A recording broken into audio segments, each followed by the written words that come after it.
Yo, what's up, guys? Hope y'all having a great day. Thank you for watching today on the Bunker series, where we're going to cover the socket override bunker, which was patched on PC recently. I'm kind of surprised, but I guess the devs realized people were using it, so they decided to patch it because I don't like solos and duos. That being said, I tested it out on console before you use it, but it does work currently on console, so I forgot to show you guys how to use it before they do patch it out. But there's a couple of different footprints for this. I'm going to show you this one because it's the most common. Once you figure out the principle behind it, you can mess around with it. But basically, this is the bunker right here. What you want to do is just build two foundations off of it. This one you're going to break. On this one, you're going to put half walls on two of the sockets. Put a roof piece down, and then put a frame down like this. And then build a foundation through it. And I would upgrade this to sheet metal if you have the material, because sometimes it's hard to actually look at this and upgrade it later once you build like doors around it and stuff. I don't know why. I guess it's because we can't change the lookout distance on consoles to set a certain amount. Sometimes it's hard to actually pick it up with the hammer and upgrade it.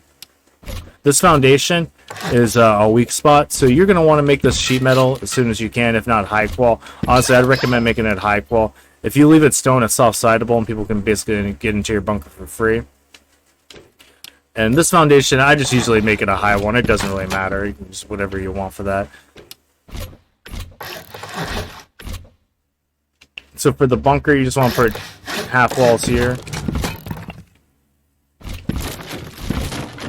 To seal it, you just put a roof down, upgrade it, and I'm going to upgrade it past to whatever these walls are. It doesn't make sense to. And you're probably going to have like walls here or whatever. It doesn't really matter what you have here. As long as this socket remains open. If you have something on this socket right here, it's going to break the bunker. And to open this bunker, you just want to take a roof and slap it down. And this roof basically overrides the stability on this roof frame thing here. You know, it's basically where it gets its name. Because see, it's only got 7%. As soon as you slap this down. See, it's kind of hard to look at this piece. But this piece right here, this roof frame, has 20%. When you put this roof down, it makes it 10%. So it causes stability to go underneath the threshold of which it can hold on to here. And foundations don't offer stability to stuff. You can't connect certain stuff to foundations. So the only thing it's connected to is that roof frame here. So that's basically how it works. It's not really, like, I don't know, that great of a bunker. I don't like it that much, but I do see people use it a lot, especially of late. I think that's why they decided to go ahead and patch it out on PC, because more people are starting to use it for like externals and whatnot. But I think there's better bunkers that you can use for it, but you know, you do you. This is another footprint for it.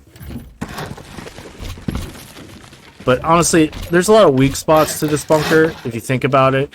Somebody that has, you know, more than 100 hours in the game, they can take a hammer out and see that they have these aren't foundations, clearly. Foundations are always 100 stability, so anything that's under 100 is going to be, you know, a bunker or something like that. It's not a foundation. So if you raid a base and you realize there's nothing in it, because you can't put anything on these tiles anyway, or else they'll break when you open it, you're going to kind of realize there's something up. You know, if you're smart, you're going to pull out a hammer and realize that there's, you know, something going on here. That being said, it is kind of good to stash. I mean, you can stash 8 boxes in here. So, I mean, that's kind of good. But, again, I think it just takes up so much room for these bunkers that I don't think it's usable. This is kind of a good use case scenario for, like, an external or just making, like, a really small base. Because you can fit a decent amount in here. And, I mean, you can even put a drop box on the inside right here for extra storage. But I would upgrade this to high qual if you're going to put the drop box down. Because once you put the drop box down, you can't upgrade this foundation anymore. So, I mean, it is good. Like I said, you can use this for a lot of storage area. I mean, you don't have to put a bag inside of your bunker to open it. So that leaves a lot of extra room. Because on a stability bunker, normally you'd have to have a bag in here, which would take up a lot of the loot space that you could use in here. So it does have its pros and cons. But again, it's really weak in the fact that you have to upgrade all this. Because if anyone breaks any one of these building pieces, it's going to break the bunker. I mean, you could break any one of these half walls or whatnot, so you're going to upgrade these.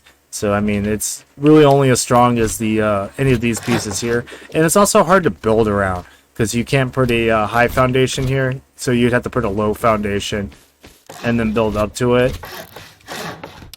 And sometimes it's like hard to actually build around it, like on this one. Sometimes putting these triangles down is a pain. It doesn't want to connect. Sometimes you'd have to like connect it from the outside and connect it back in. I don't know, I've had issues with building around this bunker, so I kind of just stopped using it. That's one of the reasons why I scrapped the video that I was making on the bunker, the base design that I had around it. But it was like this, and it was like basically I lived out of it for a couple of weeks on different different servers to see if I liked it or not. And I don't know. I didn't. If you guys want to see the video, let me know down in the comments. I'll post it. Maybe I'll just do it anyway. So it's another video for you guys to check out. Anyways, that being said, if you guys want to stay up to date with Rust content, make sure to subscribe and hit the bell. And I'll catch you all later. Deuces.